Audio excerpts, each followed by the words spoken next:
go. Here we go. Here we go.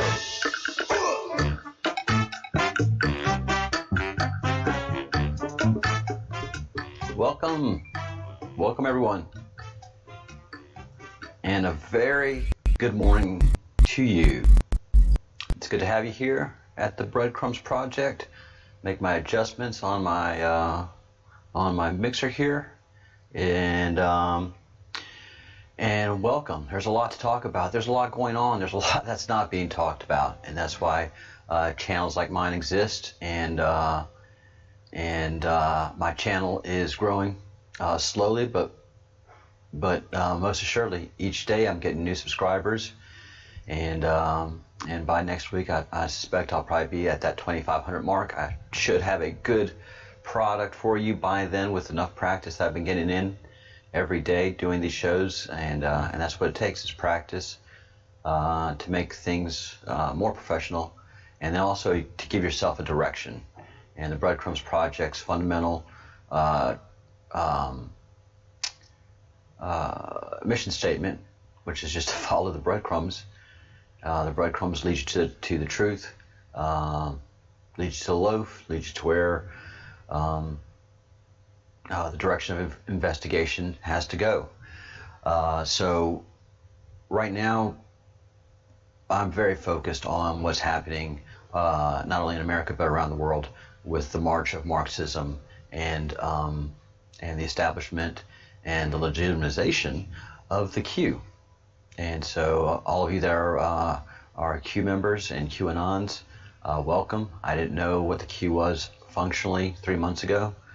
But this thing that happened, this explosion of Marxism across America, has taught me what the Q is, and it's a great honor, and it's my obligation to continue the mission statement of this channel, and I pay attention to what needs to be paid attention to, and one of our leaders in the Q, General Flynn, is being persecuted by the federal government of the United States unconstitutionally, clearly unconstitutionally.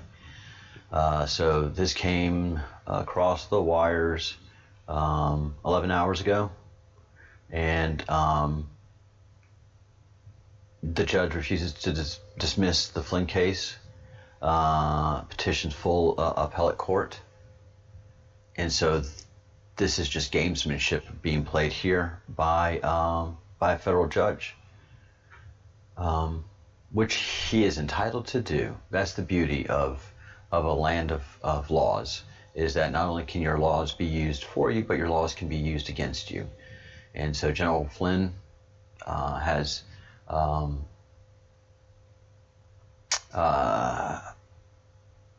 been persecuted by the federal government because they are trying to bury the biggest political scandal ever, and they're getting the help by the mainstream media. This is just an incredible thing to observe, and the damage that that the federal government, the bureaucracy, has done to itself and is currently doing itself is just breathtaking to watch and behold, and that helps us every day in our mission to protect the Constitution, to protect the rule of law, to protect the land that the Constitution was established for by the people. So yeah, this is a civil war. You have Marxists and constitutionalists, and that's going to be going on for a long time, a long time. So this is not just a quick flash in the pan thing. This is a long-term event. This is a long-term march. I receive plenty of criticism, so I know I'm over the target. But General Flynn, who was ordered by an appeals court to be dismissed of his charges by Judge Sullivan, well, Judge Sullivan has turned around and said, "No, look, I don't want this to be reviewed by just a 3-judge panel. I want it to be reviewed by the entire appellate court." And so he is just getting more attention And attention can be good, and attention can be bad. And the kind of attention that he's getting, Judge Sullivan is getting, is not the good kind. It's not the good kind. I know it inflates his ego and character in Washington, D.C., but the rest of America is looking at this going, what in the heck has gone wrong? And it's just all, the Great Awakening is so incredible because it's just happening. I mean, just so many people are like, what? Wait, what happened?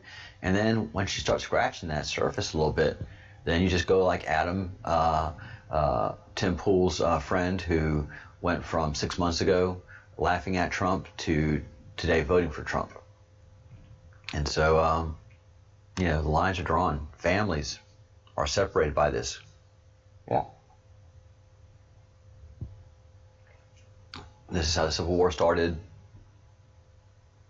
Yeah, this is how every Civil War starts. When families are divided, when a country is divided, those that build the country, maintain the country, are going to protect it and rebuild it. And we really clearly see the problems and the errors in our ways. And that's the removal of God from the classroom and the destruction of the family. So there's one side of America that sees the family as a patriarchy and something evil, and then there's the whole other side of America that says the family is the nucleus of a country. Without whole family, you really can't have a whole country. So these ideologies are going to be clashing for a long, long time, and this is being done within the framework of a pandemic. I know. So this thing that's happening with General Flynn,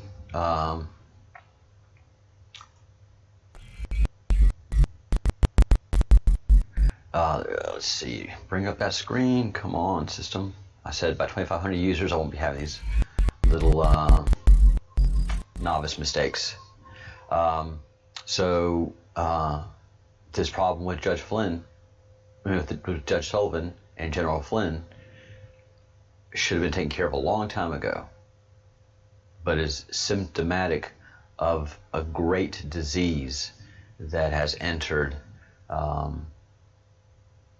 the constitutional republic, and that is, again, Marxism, and it has many manifestations. But people that are sworn to protect and defend the Constitution of the United States of America, who have taken that oath, clearly don't take it seriously, and they see everything in their life through the political prism. It's not right and wrong. It's Republican, Democrat. It's conservative, liberal. They'll never use the word Marxist.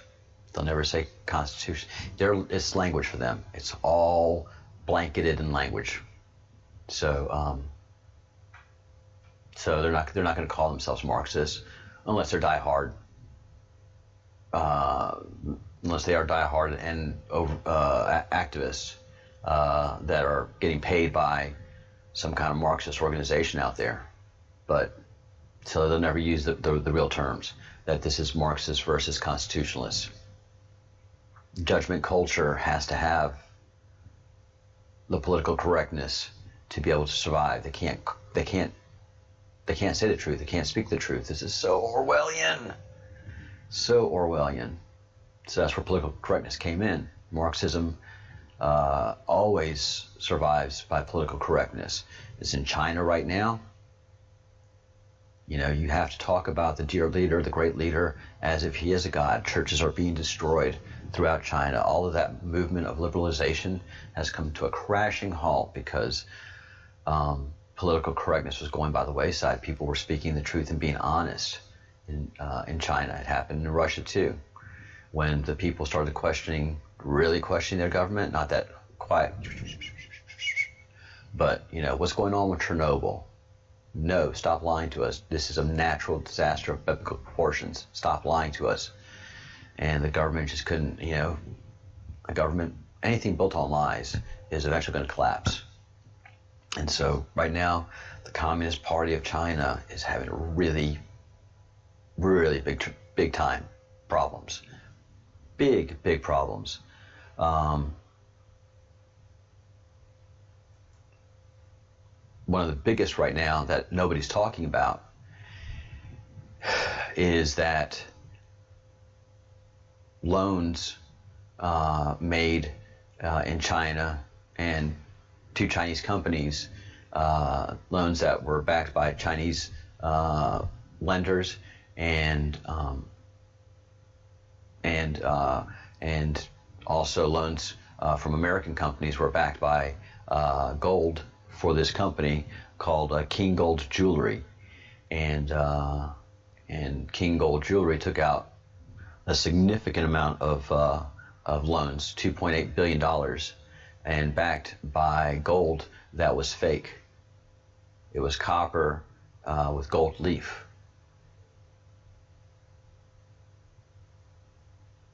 And this was, I believe, 83 tons of gold. And if you go into the deeper analysis, this gold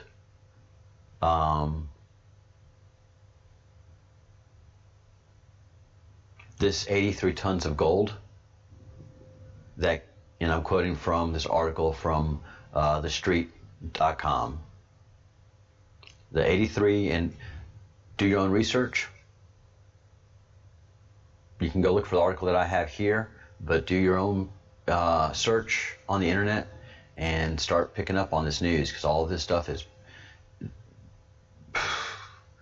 Communist Party is being squeezed and nobody knows it.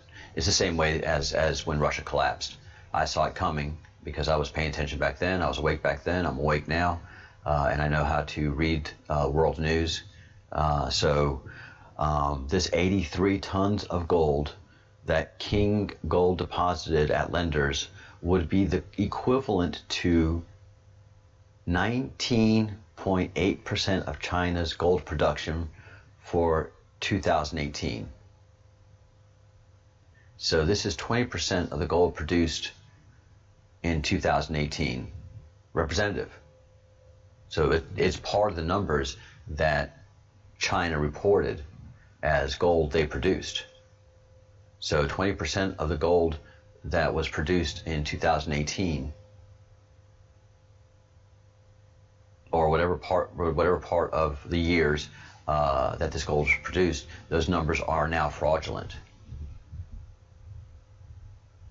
So China's been producing fake gold and inflating their value as a country with this gold.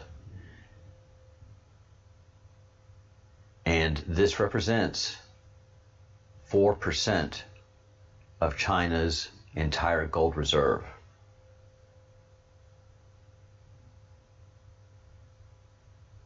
And this puts into great question, which nobody is willing to talk about right now, how much gold does China actually have in reserve?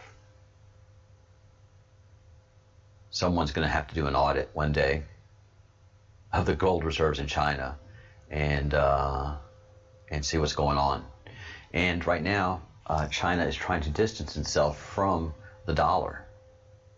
And when you have news like this, there's no way another country's going to take the value of your currency seriously unless it's backed by something else. So China needs to hold on to its bonds, its U.S. Treasury bonds, if it's going to maintain any value of its money on the world market.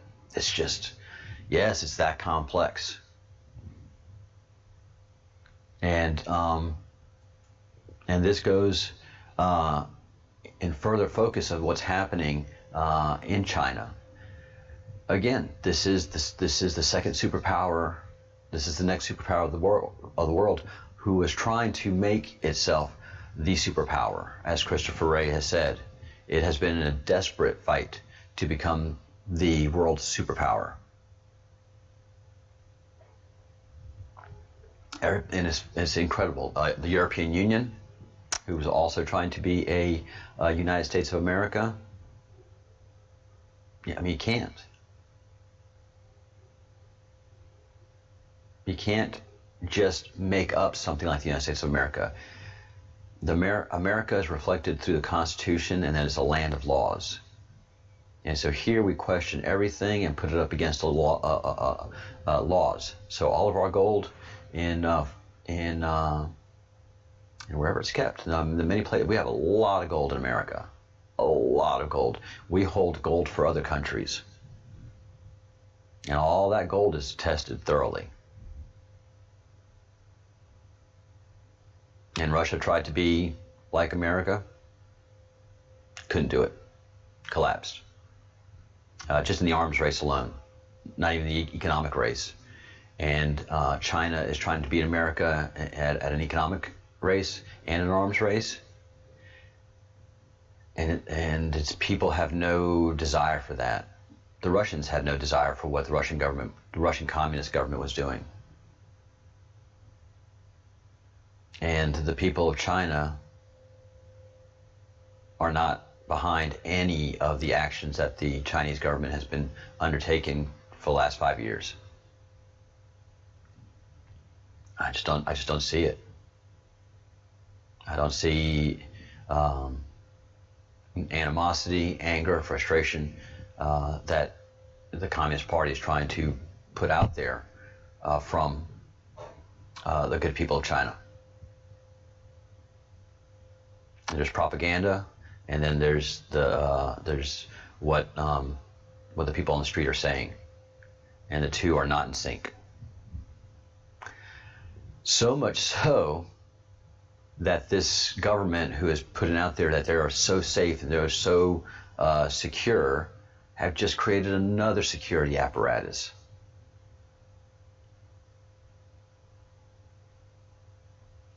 Another security apparatus has just been created in China. A great YouTube channel is China in Focus, and it's very compelling reports. I would play the whole half hour of this report for you, but there's a lot of things to talk about.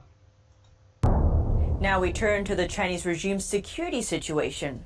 The Chinese Communist Party has established a police leadership agency dedicated to political security issues. Political security, in terms of Chinese Communist Party, or CCP, is equivalent to the security of the regime. That begs the question, is it because the regime is not yet secure? The Ministry of Justice's Prosecution Daily reported earlier this week that a political security special group recently held its first meeting in Beijing. The special group is an affiliate of the so-called China Construction Coordination Group for Safety. The group's leader is also Deputy Secretary General of the Central Political and Law Commission. The report caught the attention of many Chinese language media based outside China. That's because the CCP seems to have established this special group in secret sometime in the past, as there have been no previous reports on it. At the meeting, officials said political security is critical to national security. They emphasized what they called the fight against various subversion and sabotage activities, violent terrorist activities, ethnic separatist activities, religious extreme activities. To protect the regime's security, the CCP has already established several organizations, including the Ministry of National Security, the Ministry of Public Security, the Ministry of Justice, and the Political and Law Commission. Media outlet Radio France International, known as RFI, is questioning why the Communist Party is establishing yet another agency responsible for political security issues. RFI suggested that the CCP's leader may have a strong sense of insecurity, leading to the creation of additional agencies to make it foolproof. The media outlet also added that the CCP has always had a strong sense of hostility, noting that the talk about security may mean the party fears that it's surrounded by enemies, both foreign and domestic. On the 5th anniversary of and they're going into a report now of a lawyer that was released. They 5 years ago. I mean, there was just a strong clampdown, and there are lawyers that worked on civil rights campaigns and civil rights issues for Chinese prisoners and Chinese political prisoners, and they were really getting under the skin of the Communist Party. So there was a big clampdown 5 years ago, and a good bit of lawyers were arrested and tortured while in prison, and this is the last lawyer to be released. So these are again. Please also pay attention to what she said. Many Chinese-speaking media outlets that are outside of China are reporting. So the Communist Party is under a tremendous amount of pressure.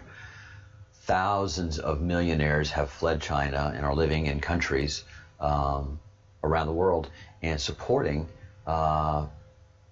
these media outlets that are contradicting what the Communist Party is trying to do and its activities, and reporting as they see an honest side of news.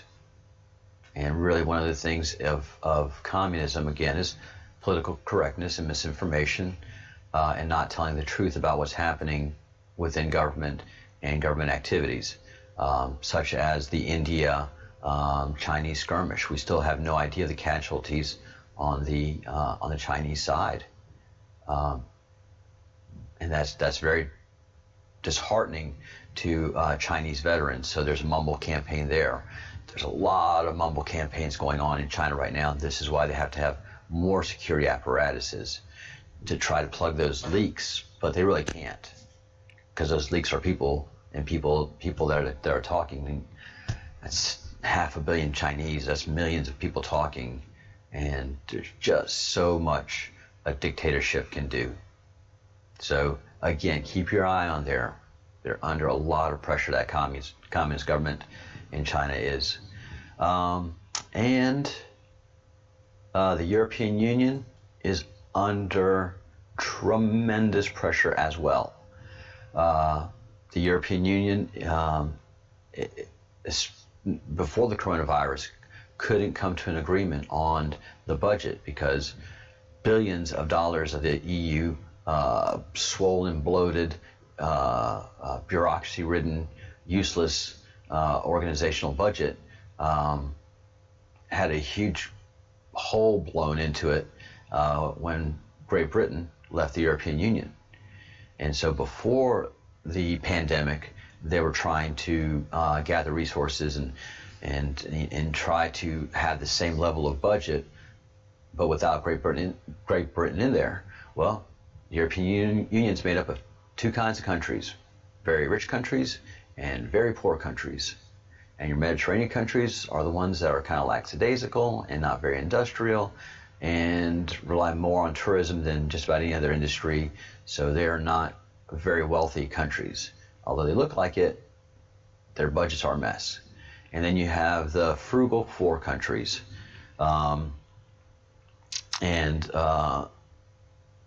The frugal four countries do not like the way the rest of the European Union operates their budgets and the priorities. They're just not happy with it. Their people are not happy with what the European Union has been doing and is doing. I mean, they like the benefits, don't get me wrong, but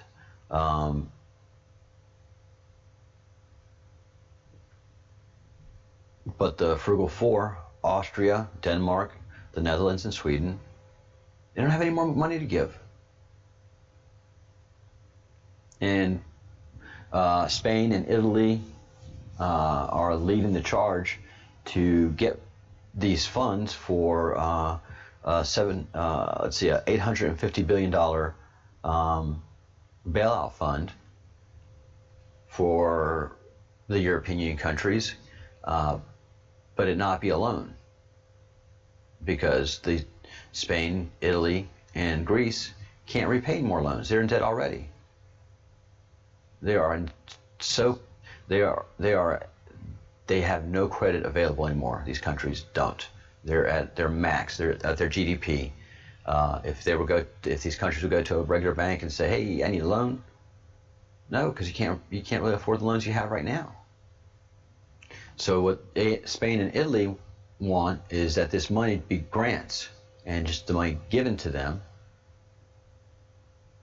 and not have to repay it back. And so what they're saying is,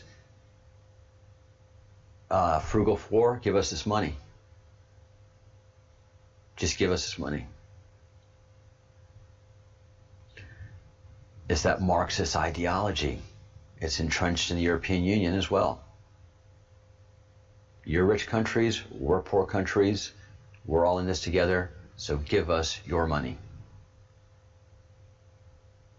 And this is just the bailout. This is not even the budget. So the European Union is under great strain. Great strain. India is okay. America's okay. But you've got Marxism and communist ideologies that are being focused in on right now because, as it says so many times, and I think Winston Churchill said it best, sooner or later you run out of everybody else's money. That's what happens with Marxism and socialism. You run out of everybody else's money. Capitalist countries don't have that problem. They make their own money. They work really hard to make their own money and extra, which is called profit. And that profit is put into a bank, and that bank takes that money, gives loans, and creates more jobs and creates more economy and creates stability, growth, and a secure society. Domestic tranquility. If you're not hungry and you're secure, you have domestic tranquility. All right. Keeping this to a half hour, but there's a lot to pay attention to, guys. And thank you for watching. Thank you for paying attention. Thank you for your support. If you hadn't had a chance to, hit a thumbs up, please, on the show, and subscribe if you haven't already, and also join. I should be saying these things at the beginning of the show, not at the end, but I'm an amateur, and I've got to get my game up. So at 2,500 subscribers, I hope to have my game down pat. All right, thanks everyone.